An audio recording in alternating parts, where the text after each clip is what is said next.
ऐसा कुछ है नहीं, लेकिन फिर भी उम्र में आप सब लोगों से बड़ा जरूर हूँ, 7 साल पूरे कर लिए। तो मेरे ज़िंदगी के कुछ अनुभव आपसे शेयर जरूर करना। सबसे पहले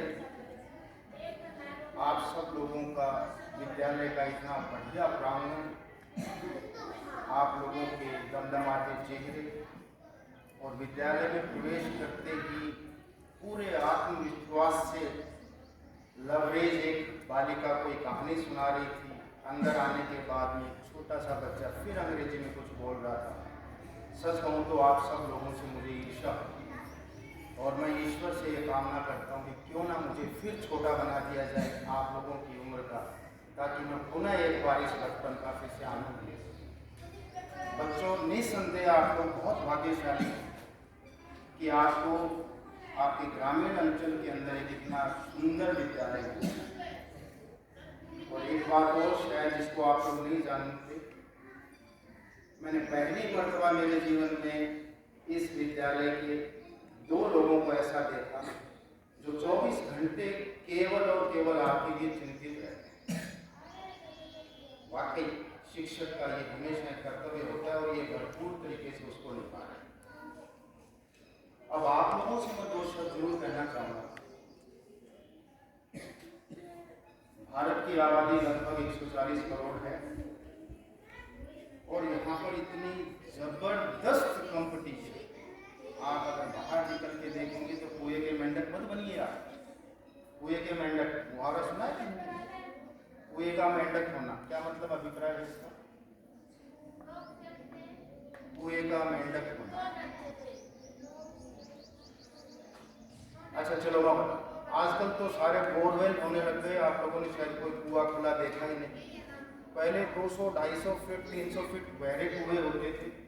उस कुएं के अंदर जो मेंढक रहता है उसको आसमान कटोरी जितना नजर आता है और वो सोचता है कि आसमान इतना ही बड़ा है। जबकि अगर उसको कुएं से बाहर निकाला जाए तो वो देखता कि अरे वाह, इस आसमान का तो कोई था ही नहीं, ये तो असीम है। यही हालत ग्रामीण क्षेत्र के बच्चों की होती है। वो सोचते जीवन यही है, बस गाँव, घर से निकले स्कूल आ गए, स्कूल से घर चले गए। जबकि अगर आप बाहर निकलें तब आपको पता चलेगा कि बेहद बहुत बहुत, मैं आपको शब्दों में व्यक्त नहीं कर सकता कि कितना कंपटीशन है। डरा नहीं रहा हूँ, ये ध्यान रखें, मैं आपको निराश नहीं कर रहा हूँ। मैं आपको जो वास्तविकता है उससे रूबरू करवा रहा हूँ कि इस कंपटीशन के युग में आगे कैसे आया जाए। यहाँ पर मैं ये बात आपको कहूँगा कि अपने आप को ट्रेंड ऐसा कीजिए, अपने आप को प्रशिक्षित ऐसा कीजिए कि आप उस कंपटीशन में आगे आए।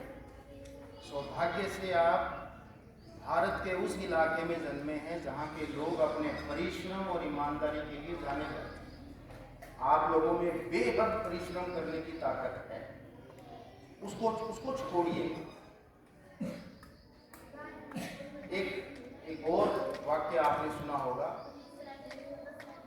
बाज के बच्चे मुंडेर पर नहीं उड़ा सकते। सुना है? आप कैसे प्रतिक्रिया नहीं दे रहे हैं? मेरे साथ थोड़ा जुड़िए। बाज के बच्चे मुंडेर पर नहीं उड़ा करते, ये वाक्य सुना आपने? अच्छा चलिए मैं बताता हूँ आपको। बाज पक्षी को तो सुना होगा बात आपने। पक्षियों में सबसे शक्तिशाली पक्षी बाज है। और बाज के जब बच्चे पैदा होते हैं तो वो घोंसला जब उसका तैयार करता है, जो नर बाज होता है उसकी ये ड्यूटी होती है कि वो अंडों के लिए घोंसला तैयार करे। वो किस तरह से घोंसला तैयार करता है, देखिए पक्षी की उसकी समझ। सबसे पहले नीचे वो पंख लगाएगा, फिर उसके बाद में कांटे बीन करके लाएगा, कांटे बिछाएगा, फिर पंख बिछाएगा और फिर कांटे बिछाएगा, फिर पंख। ऐसे 4-5 लेयर बनाता है, पंख कांटे पंख कांटे। उसके बाद में जब अंडे से बच्चे थोड़े से बाहर निकलते हैं तो वो ऊपर के पंख हटा देता है, अपनी चोंच से पकड़ करके पंख हटा देता है ताकि बच्चे किसके आदि होते हैं, कांटों के आदि, वो अपने बच्चों को कांटों के अंदर उनकी परवरिश करता है।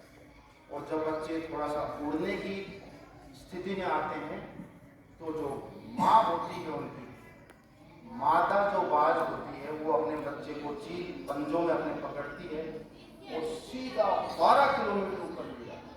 आप सोचिए, अपने कोई छत के ऊपर चढ़ करके अगर नीचे देखते हैं तो डर लगता है, और वो अपने पंजों में दबा करके 12 किलोमीटर ऊपर ले जाती है और वहां से ले जाकर के बच्चे को छोड़ देती है। ट्रेनिंग देगी। मैं ये कहना चाह रहा हूँ आपको, पक्षियों की भी अपने बच्चों की ट्रेनिंग देखिए कि 12 किलोमीटर से उस बच्चे को छोड़ दो और वो बच्चा पत्थर की गति से नीचे आता है धरती की तरफ। आप सोचिए उस छोटे से पक्षी के ऊपर क्या बीतती होगी, कितना भयभीत होता होगा, कितना डर लगता होगा। शुरू में 2-3 किलोमीटर तक तो उसको आवाज ही नहीं होता कि वो क्या है। उसके बाद जब थोड़ी सी आंखें खुलती हैं, नीचे पृथ्वी नजर आती है और इतनी ऊंचाई से गिरते हुए इतना डर लगता है उसको, और वो माँ उसके ऊपर ऊपर ही रहती है और नीचे गिरते गिरते भयभीत होते होते वो जब 700-800 मीटर तक आ जाता है धरती के ऊपर, तो उसको पंजों से पकड़ ले, फिर उसको ऊपर ले। ऐसे बार बार वो उसको भय मुक्त करते हैं। आप देखिए माँ कितनी अहम भूमिका निभाती है अपने बच्चे को भय मुक्त बनाने के लिए, निर्भय बनाने के लिए, और तब जाकर के बाज का जन्म होता है, जो पक्षियों में सबसे शक्तिशाली पक्षी होता है, जो अपने से 10 गुना ज्यादा वजन लेकर के उड़ सकता है आसमान के अंदर। और बाज के बारे में सुना होगा आपको। इस बाज के माध्यम से मैं आपको ये कहना चाहता हूँ कि यदि आप देखो बच्चों, मनुष्य का जन्म एक बार मिलता है, आप चाहे तो उसको कीड़े मकोड़ों की तरह निकालो, कीड़े मकोड़ों की तरह मतलब आम जन की तरह ढके खाते रहो, इधर उधर भटकते रहो, या फिर अपने आप को इतना काबिल बनाओ, योग्य बनाओ कि आप भगवान की बनाई हुई इन तमाम कृतियों का पता कर सकें। मनुष्य के जन्म का औचित्य क्या है? पहले इस काबिल बने कि हम दूसरों का भला करें। लोगों का भला करना ही अंतिम उद्देश्य है जीवन का। तो पहले इस योग्य बनिए कि लोगों का भला करें, और योग्य बनने के लिए अपने आप को इतना मजबूत बनाइए। मजबूत कैसे बनाएंगे? संघर्षों से। जिस व्यक्ति के जीवन में संघर्ष नहीं है, वो व्यक्ति जीवन में कभी कामयाब नहीं। ये मैं बता देता हूँ, लिख करके ले लीजिए। अगर आपका जीवन बहुत सरल सुविधामय चल रहा है, इसका मतलब आप जीवन में कुछ बड़ा कर नहीं रहा, ये निश्चित है। व्यक्ति आज तक आप आपके दाएं बाएं अड़ोस पड़ोस में नजर उठा के देख लीजिए, जिसने संघर्ष किया है वही जीवन में आगे बढ़ा है। एक व्यक्ति तितली पालता था। तितली साइंस के स्टूडेंट होंगे तो उसमें तितली कई स्टेजेज में होकर के, पहले कैटरपिलर, प्यूपा होता है, फिर कैटरपिलर होता है, फिर तितली होती है। वो तितली पालता था तो वो तितली बच्चे देते, उसमें एक मिट्टी का आवरण बना, उसके अंदर से वो कीड़ा बाहर निकलता है, और जब वो मिट्टी का आवरण तोड़ करके बाहर निकलता है तो उसको बहुत कष्ट होता है। तो वो तितली पालने वाले को उसमें बड़ी दया आई कि ये कीड़ा बहुत कष्ट उठाता है, तो उसने एक सुई लेकर के उसका धीरे धीरे मिट्टी का आवरण तोड़, ताकि ये कीड़ा उसमें सरलता पूर्वक बाहर निकल। लेकिन उसको पता नहीं था, फिर वो कीड़ा उसके पंख नहीं निकले और वो जीवन भर उड़ नहीं पाया। मैं कहना ये चाहता हूँ कि उसने उसकी मदद करनी चाहिए, लेकिन उसको जीवन भर के लिए अपंग बना, उड़ नहीं पाया, पंख नहीं निकले। भाग्य से आजकल सब माँ बाप की स्थिति,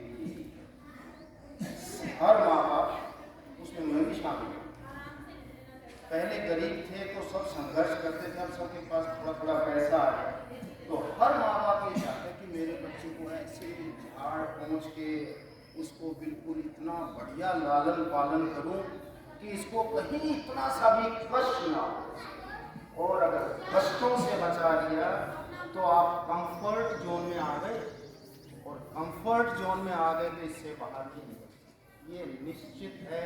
फिर आप संघर्ष करने की ताकत खो देंगे तो जीवन में कभी आगे नहीं बढ़ पाए। और एक बात और, जो सोचेंगे वो बन जाएंगे, जो सोचेंगे वो बन जाएंगे। ये मेरा पर्सनल अनुभव है।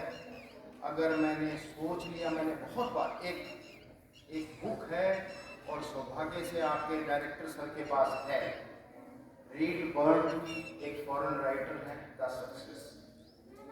उसमें उसने बहुत अनेकों उदाहरण देकर के लेखक ने यह सिद्ध किया है कि व्यक्ति जो सोचता है वो होता है। लेकिन दुर्भाग्य की बात है कि अपन सोचते गलत। बताओ, बच्चा अगर घर से मोटरसाइकिल लेकर के निकला तो माँ ये सोचती है एक्सीडेंट ना हो जाए, एक्सीडेंट ना हो जाए, एक्सीडेंट ना हो। नेगेटिव सोचा।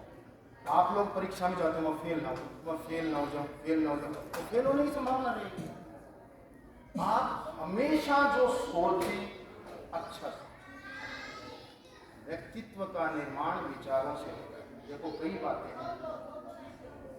आप लोग लेट, सर मैं लेट तो नहीं हूँ। व्यक्तित्व का निर्माण विचारों से होता है। सबसे अहम चीज है विचार। आपके मन में ये उम्र आपकी बड़ी, कौन सी क्लासेस के बच्चे हैं यहाँ पर? 6 से 12। यही अहम उम्र है आपकी, माँ बता रहा। विचार अपने मन में कभी भी गलत न आए। मेरा आप लोगों से हाथ जोड़ करके आपके अभिभावक के रूप में आपसे निवेदन है कि अगर नेगेटिव विचार कहीं से भी आता है तो उससे तुरंत दूर हटें। नेगेटिव विचार से कैसे बचें? विचार कहाँ से आते हैं बताइए? विचार आते हैं जो हम सुनते हैं, जो हम देखते हैं, जो हम पढ़ते हैं, जो हम करते हैं। तो पहली बात, अपना साथ ऐसे के साथ चुनिए जिसके विचार बहुत अच्छा। जैसे ही अगर किसी आप बच्चे के साथ आप जुड़े और आपको पता लगा कि इसके विचार खराब, तुरंत दूर हटिए उससे, क्योंकि अगर उससे जुड़े रहे तो आपके विचार प्रदूषित हो जाएंगे, निश्चित है। ये बात संगत हमेशा बहुत अच्छी पकड़ है, पहली। दूसरी बात कि अच्छे लोगों के संपर्क में रहने से अच्छी बातें सुनने को मिलेंगी। अच्छी बातें सुनने को मिलेंगी तो आपके विचार अच्छे। और इसको कभी मन को कभी खाली मत। व्यक्ति की सबसे बड़े शत्रु उसकी इंद्रियां हैं। इंद्रियां जानते हो? व्यक्ति की सबसे बड़ी शत्रु उसकी इंद्रियां हैं। इंद्रियां कौन कौन सी? आंखें, कान, नाक, त्वचा, मन, ये क्या है? इंद्रियां। अच्छा बताओ, आंखें हमेशा सुंदर चीज देखना चाहता है कि बदसूरत भी देखना चाहता है? सब बढ़िया बढ़िया चेहरे दिखें, इसीलिए अपन टीवी देखते हैं। टीवी में स्वप्न लोग दिखाते हैं, बढ़िया घर, बढ़िया बाग बगीचे, बढ़िया कपड़े, संघर्ष दिखाते हैं। कभी टीवी पर कभी दिखाते हैं एक झोंपड़ी के अंदर खेत में कोई बच्चा लाइन में बदल रहा है और फिर पढ़ भी रहा है और वो जीवन में आगे बढ़ा और कामयाब बना। ऐसी कहानी टीवी में देखी आपने कभी? नहीं देखी हो। महलनुमा घर, बड़ी बड़ी गाड़ियाँ। एक बार किसी ने बोला कि ये टीवी के ऊपर विज्ञापन आते हैं, किसके आते हैं? कुरकुरे के आते हैं, टॉफी के आते हैं, चॉकलेट के आते हैं, गाड़ियों के आते हैं, छोटी गाड़ी, मर्सिडीज, रोल्स रॉयस, जो करोड़ों की गाड़ियां, उनके विज्ञापन नहीं आते। कोई बताएगा क्यों नहीं आते उनके विज्ञापन? करोड़ों की चीज खरीदने वाले के पास टीवी देखने का टाइम नहीं है। मैं सच कह रहा हूं, टीवी बीमारी है। अगर आप एक मित्रवत सलाह मेरी माने तो टीवी और मोबाइल बंद कर दीजिए। बीमारी आपका सत्यानाश कर देगी कि मैं बता रहा हूं। टीवी सभी घरों में होगा मेरे ख्याल से। टीवी सभी, कोई बच्चा जिसके घर में टीवी नहीं है, कोई ऐसा है बच्चा? है तो आश्चर्यजनक सी बात, लेकिन आप लोग भाग्यशाली हो कि आपके घर में टीवी नहीं है। अच्छा, बाकी सबके घर में टीवी है। नीतू घांगस कौन है? नीतू घांगस कोई बच्चा हाथ उठा के बताए। नीतू भांगस नाम सुना? स्वीटी पूरा। अब ये टीवी के जो जरूरतें हैं वो तो अपन पूरी करते हैं। नीतू भांगस भिवानी की लड़की है, उसने विश्व बॉक्सिंग चैंपियनशिप में स्वर्ण पदक जीता। ग्रामीण अंचल की बच्ची है। स्वीटी पूरा दूसरी लड़की जिसने विश्व महिला बॉक्सिंग चैंपियनशिप में स्वर्ण पदक जीता परसों में। तो विचार आपके अच्छे कैसे हों? विचार, मैंने कहा आपको, इंद्रियां सबसे बड़ी शत्रु हैं। आंख से बढ़िया देखते हैं, कान से प्रशंसा सुनना चाहते हैं। बताइए, बढ़िया, अरे तू बहुत अच्छा, तेरे पे ये कपड़ा बहुत अच्छा, तू तो बड़ा सुंदर है। प्रशंसा, ध्यान रखना बच्चों, सच बता रहा हूँ बात। प्रशंसा वो जहर है जो कान से पिलाया जाता है। चाहे आपके टीचर हो, आपके माता पिता हो, आपके भाई बहन हो, अड़ोसी पड़ोसी कोई भी हो, अगर कोई आपकी बहुत प्रशंसा करता है तो हाथ जोड़ के निवेदन कीजिए कि प्रशंसा छोड़ के आप मेरी बुराई बताइए, मेरी कमियां बताइए ताकि मैं मेरे अंदर सुधार कर सकूं। लेकिन अच्छा लगता है, प्रशंसा सुनना अच्छा लगता है, और ये प्रशंसा आपको फिसलाती है। ये मेरा अनुभव है। किसी बच्चे को बड़े, ये मेरे को भी प्रभावित कर, मैं गलत नहीं कह रहा हूँ, मैं ये नहीं कह रहा हूँ मैं छूटा हूँ चीज़ों। आप बूढ़े आदमी की प्रशंसा कर लो, उसके भी चेहरे पे कोई मुस्कुराहट आ जाएगी, वाह इसका मतलब बढ़िया हो गया, वो भी प्रभावित होता है उससे। तो आप क्योंकि पढ़े लिखे हो, मैं आपको ये बताना चाहता हूँ कि आप इन चीजों से बचिए।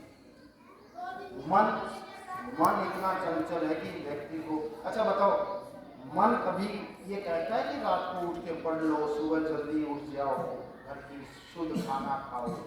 मन हमेशा क्या कहता है मैं बताता हूँ, कुरकुरे खा लो, समोसे खा लो, कचौड़ी खा लो। मन ये कहता है सो जाओ, मन ये कहता है घूमने चलो, मन ये कहता है मोबाइल चलाओ, यूट्यूब देखो, मन ये कहता है क्या और बढ़िया चीज करो। मन कभी कहता है कि चल खेत में चल करके पिताजी की मदद कर दूं, या माँ रसोई में है तो उसकी मदद कर दूं? बस आया ना तो बोलो, सच बताओ, कहता है कि नहीं कहता? नहीं, मेरा तो नहीं कहता, आपका कहता हूँ। मेरा तो नहीं कहता, मैं सच कह रहा हूँ। मेरा मन ये कहता सोया रहे, यूट्यूब चला रहे, चल घूम फिर आते।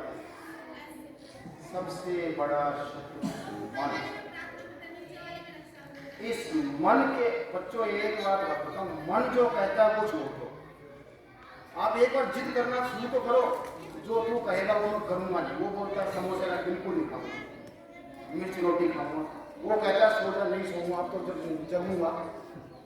मन कहता है चल दोस्त के पास मिलने चलते, बिल्कुल नहीं जाऊंगा, माँ की मदद करूंगा, बाप की मदद करूंगा, पढ़ूंगा।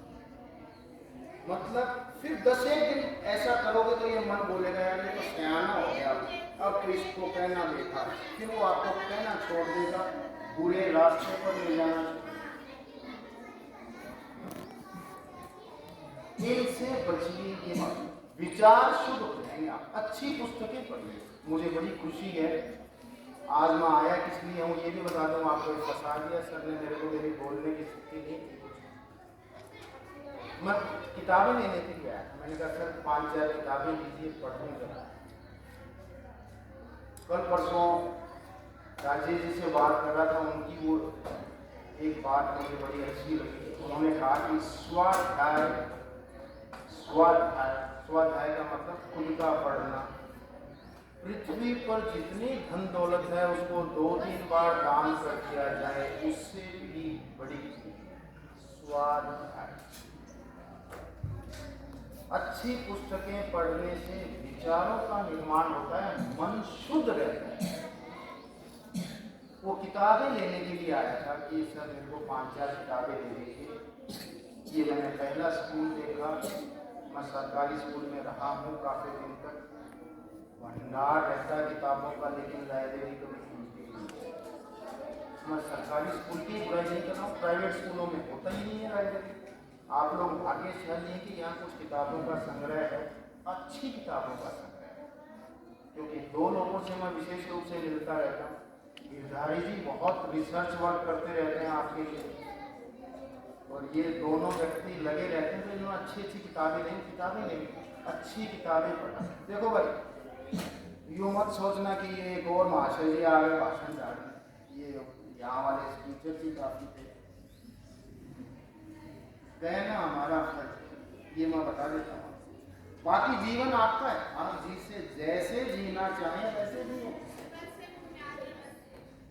लेकिन ये बताओ, एक बात बताओ, यहाँ कीचड़ है और कीचड़ में से मैं गया और मेरा पैर फिसला और गिरा, मेरे को गिरता देख करके अगर आप ये सीख ले लें कि यहाँ कीचड़ है तो वो यहाँ से नहीं जाना चाहिए, वो ज़्यादा अच्छा है या आप फिर यहाँ पर आए और आप भी गिरे, चोट खाएं, कपड़े गंदे करें और तब ओहो यहाँ कीचड़ था? कौन सी स्थिति बेहतर है बताइए? मेरे विचार से दूसरे को गिरता देख करके ये सीख लेने की हाँ यहाँ कीचड़ है, यहाँ से बचना चाहिए, वो स्थिति ज्यादा बेहतर है।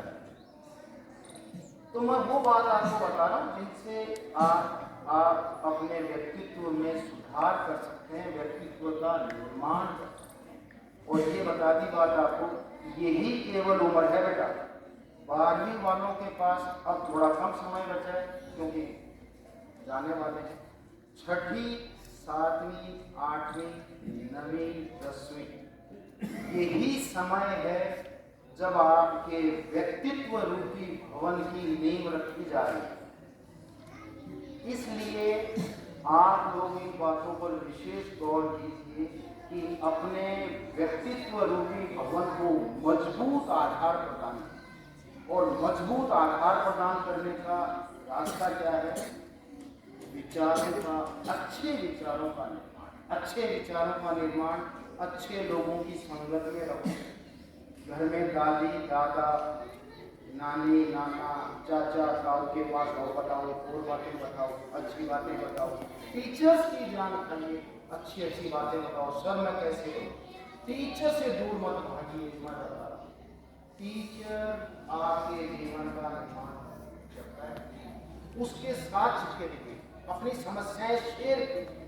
टीचर आपका दोस्त भी है, टीचर आपका माता पिता भी है, टीचर आपका सहपाठी, उससे बढ़िया आपका भला करने वाला कोई। उस टीचर से अपनी बातें चले, मेरे विचार कैसे शुरू करूँ, कौन सी किताबें पढ़ूँ, किसके साथ दोस्ती करूँ, कैसे सुधार करूँ, मेरे व्यक्तित्व में और क्या निखार लाऊँ, कैसे बढ़िया बोलना सीखूँ, कैसे चलना सीखूँ, कैसे उठना सीखूँ, बैठना सीखूँ। तमाम बातें, कितनी बातें हैं आप जो टीचर से कर सकते हैं, मार्गदर्शन ले सकते हैं। तो एक अच्छे इंसान बनने का कोशिश कीजिए, अच्छे विचारों का निर्माण कीजिए, अच्छी अच्छी बातें पढ़िए, अच्छे अच्छे संस्कार सीखिए और फिर एक आप अच्छे नागरिक बनते हैं, किसी काबिल बनते हैं तो फिर अपने अड़ोस पड़ोस का भला है। अपने परिवार से शुरुआत कीजिए, साफ सफाई रखना, नशे मुक्त करना, और कोई केंद्र बुराई है तो उसको दूर करना, ईश्वर का ध्यान करना, अच्छी पुस्तकें पढ़ना, छोटे भाई बहनों को पढ़ाना, कितनी चीजें करनी चाहिए। और फिर देखेंगे घर का पूरा वातावरण बदल जाएगा। मेरी ईश्वर से कामना है कि आप सब लोग खूब बढ़िया पढ़ लिख करके बहुत अच्छे इंसान बने, समाज का महत्वपूर्ण अंग बने, अपने विद्यालय का, अपने परिवार का, अपने गांव का, अपने सबका नाम रोशन करें। आप सबको मेरी शुभकामनाएं। जय हिंद, जय भारत। राजेश जी को बहुत बहुत धन्यवाद कि उन्होंने मुझे बच्चों से बातचीत